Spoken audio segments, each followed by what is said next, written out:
اچھا، تو آج ہم ایران اور اسرائیل کے درمیان جو حالیہ کشیدگی ہوئی ہے اس پر بات کریں. کچھ یوٹیوب ویڈیوز اور جو معلومات سامنے آئی ہیں ان کو تھوڑا گہرائی میں دیکھیں گے. جی بالکل. مقصد یہ سمجھنا ہے کہ بھئی یہ جو جدید فضائی جنگی ٹیکنالوجی ہے جیسے یہ اسٹیلتھ طیارے وغیرہ، ان کا کیا کردار ہے، اور ظاہر ہے پاکستان اس سب سے کیا سیکھ سکتا ہے. کیونکہ بظاہر تو لگا کہ ایران نے بڑا جواب دیا، میزائل مارے، لیکن اصل کہانی شاید کچھ اور ہی نکلی، خاص طور پہ جب دیکھتے ہیں کہ اسرائیل کتنا کامیاب رہا اور ایران کا دفاع کیوں ناکام ہوا ہے نا. آپ نے بالکل صحیح نقطہ اٹھایا ہے. دیکھیے، ایران نے جواب تو دیا بیلسٹک میسائلوں سے، اور وہ خبروں میں بھی خوب آیا، لیکن اس سب کے پیچھے اسرائیل کا جو اصل اسٹریٹجک مقصد تھا نا، جی، وہ تھا ایران کی جوہری تنصیبات کو نقصان پہنچانا.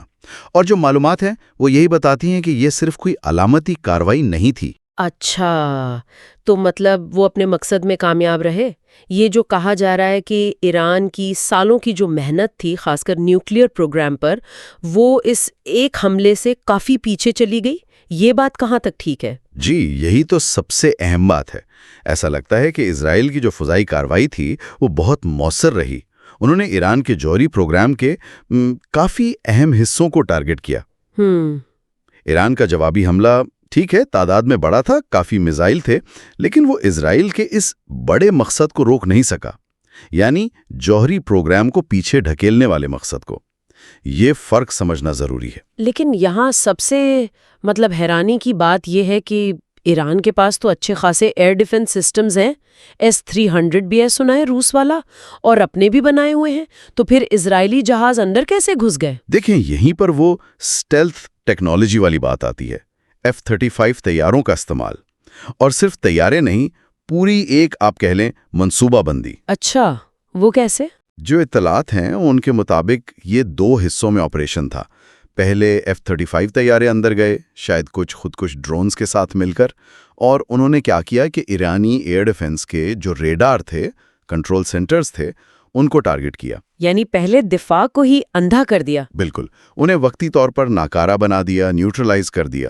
اب جب آپ کا دفاعی نظام ہی ٹھیک سے کام نہیں کر رہا تو پھر تو راستہ کھل گیا. جی، یہ اسٹیلتھ کی وجہ سے ممکن ہوا کہ وہ ریڈار کی نظر میں آئے بغیر قریب پہنچ گئے، اور ساتھ میں بہترین انٹیلیجنس بھی تھی کہ کہاں حملہ کرنا ہے. صحیح. جب دفاع کمزور ہو گیا تب دوسرے مرحلے میں جو روایتی طیارے ہیں جیسے F-15 F-16 جو زیادہ بم، زیادہ پے لوڈ لے جا سکتے ہیں، وہ آئے اور انہوں نے اصل اہداف کو نشانہ بنایا. تو یہ ایک پورا پلان تھا، اسٹیلتھ صرف راستہ بنانے کے لیے؟ بالکل. اس سے اسٹیلتھ ٹیکنالوجی کی اہمیت تو واضح ہوتی ہی ہے، لیکن ساتھ میں یہ بھی کہ پلاننگ، انٹیلیجنس اور کیسے مختلف چیزوں کو ملا کر استعمال کرنا ہے، یہ کتنا ضروری ہے. تو پھر پاکستان کے لیے اس میں کیا سبق ہے؟ کیا اس سے یہ ضرورت اور بڑھ جاتی ہے کہ ہمیں بھی J-35 جیسے اسٹیلتھ طیارے چاہیے؟ بلا شبہ. دیکھیں، پاکستان بھی ایک جوہری طاقت ہے، اور ہمارے ارد گرد جو سیکیورٹی کی صورتحال ہے وہ سب کے سامنے ہے. ماضی میں بھی اس طرح کے خطرات کی باتیں ہوتی رہی ہیں. جی. تو مستقبل میں کسی بھی ممکنہ خطرے سے نمٹنے کے لیے یہ اسٹیلتھ صلاحیت اب آپ سمجھے بہت ضروری ہوتی جا رہی ہے. تو آپ کہہ رہے ہیں کہ J-35 جیسے طیارے ایک فیصلہ کن بڑھتری دے سکتے ہیں؟ مطلب کیسے؟ بالکل. خاص طور پر جنگ کے شروع میں یہ جو پہلے نازک گھنٹے ہوتے ہیں، اسٹیلتھ طیارے کیا کر سکتے ہیں کہ وہ دشمن کے ایئر ڈیفنس کو، ان کے کمانڈ سینٹرز کو اور دوسری اہم جگہوں کو ان کے الرٹ ہونے سے پہلے ہی نشانہ بنا سکتے ہیں. اچھا. اس سے آپ کی جو باقی ایئر فورس ہے جیسے JF-17 J-10C، ان کے لیے راستہ صاف ہو جاتا ہے. یہ جنگ کا نقشہ بدل سکتا ہے.